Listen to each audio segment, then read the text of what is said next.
Assalamualaikum warahmatullahi wabarakatuh, sahabat sekalian, kembali lagi di channel Atabik Muhammad. Kali ini, akan disampaikan sebuah kisah tentang jimat Gus Dur. Penjelasan jimat dan suwuk dalam Islam dikutip dari NU Online oleh Mukafin Niam, Jakarta. Seorang tokoh sekelas Gus Dur memiliki banyak pengikut dan pengagum. Mereka juga ingin berkontribusi sesuatu dalam perjuangan yang dilakukan oleh cucu Kiai Haji Hashim Asy'ari ini.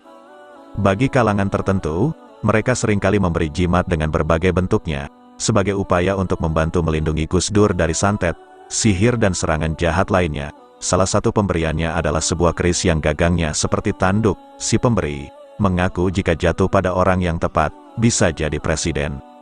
Entah percaya atau tidak terhadap jimat, Gus Dur tidak pernah menolak pemberian tersebut, tetapi diterima sebagai niat baik dari masyarakat. Ketika kantor PBNU dipindah, dikarenakan gedung lama yang hanya 2 lantai, dibangun kembali menjadi 9 lantai, jimat-jimat Gus Dur ikut dirapikan dan terkumpullah sebanyak 2 karung.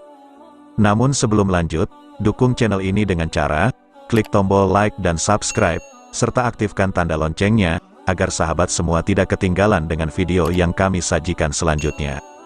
Haji Marsudi Syuhud, Sekjen PBNU saat ini, ketika itu yang diminta merapikan dan membawanya ke rumah Gus Dur di Ciganjur, lalu barang-barang tersebut ditaruh di bawah tempat tidur. Suatu ketika, ia menanyakan soal keberadaan jimat-jimat tersebut kepada Yeni dan Aris Junaidi, tetapi mereka tak ada yang tahu karena sudah tidak ada lagi di tempat semula. Tetapi ketika ia bertanya kepada pengawal Gus Dur, Pak Latif dan seorang santri yang menemani tidur, mereka seringkali melihat jimat-jimat tersebut bergerak sendiri. Dikutip dari islam.nu.ir.id oleh Haji Abdul Aziz. Suatu hari, serombongan orang datang menemui Rasulullah Shallallahu Alaihi Wasallam.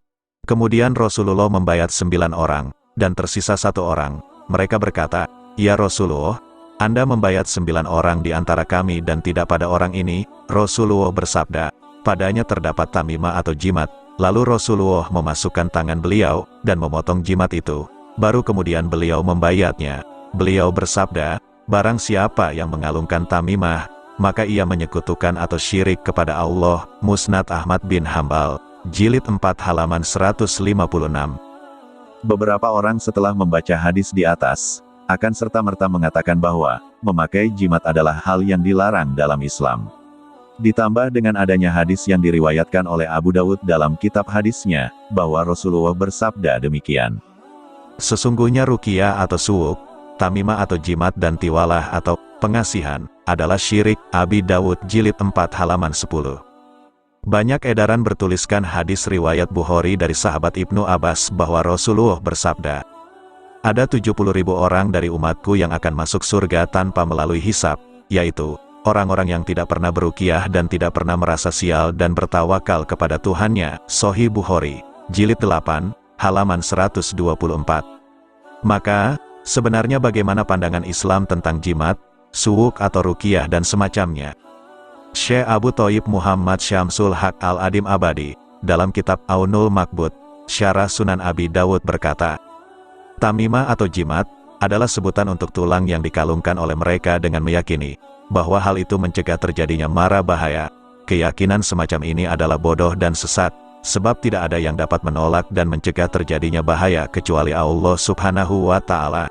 Namun berlindung, bertabaruk atau berharap keberkahan, dan berobat dengan Al-Quran tidak masuk dalam hal ini, karena merupakan bagian dari kalam Allah. Maka, berharap perlindungan dengan kalam Allah adalah berharap perlindungan kepadanya, sebab itu adalah sebagian dari beberapa sifatnya." Syekh Ahmad bin Ali bin Hajar Abu Al-Fadil Al-Asqalani Asy-Syafi'i, dalam kitab Fathul Barik berkata, ulama sepakat atas bolehnya ruqyah bila memenuhi 3 syarat. 1. Menggunakan kalam Allah, asma atau sifat-sifatnya. 2. Dengan bahasa Arab atau bahasa lain yang difahami maknanya. 3. Meyakini bahwa ruqyah tidak memberi dampak lantaran zatnya sendiri tapi dengan lantaran zat Allah Subhanahu wa Ta'ala. Sampai di sini, jelas bisa diambil kesimpulan bahwa jimat dan ruqyah tidak serta-merta mengakibatkan kesyirikan, asalkan memenuhi kriteria di atas, maka boleh bagi setiap muslim untuk memanfaatkannya. Bahkan beberapa ulama ada yang lebih memberikan kelonggaran terhadap ruqyah atau suwuk yang menggunakan bahasa selain bahasa Arab atau bahasa yang tidak difahami maknanya sekalipun. Hal ini berdasarkan hadis riwayat Muslim dari sahabat Auf bin Malik. Dia berkata, "Kami pernah beruqyah pada masa jahiliyah, maka kami berkata, 'Wahai Rasulullah, apa pendapatmu tentang itu?'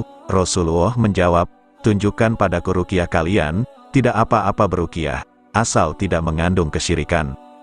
Dan dari keumuman hadis di atas inilah, ulama berkesimpulan pada hukum boleh untuk setiap tindakan ruqyah yang jelas manfaatnya walaupun menggunakan bahasa yang maknanya tidak difahami atau tidak masuk akal. Fathul Barik, Jilid 10 halaman 195. Demikian, kisah tentang jimat-jimat Gus Dur serta penjelasan jimat dan suwuk dalam Islam. Semoga kita dapat mengambil hikmah dan menambah ketakwaan kita kepada Allah Subhanahu wa Ta'ala. Wassalamualaikum warahmatullahi wabarakatuh.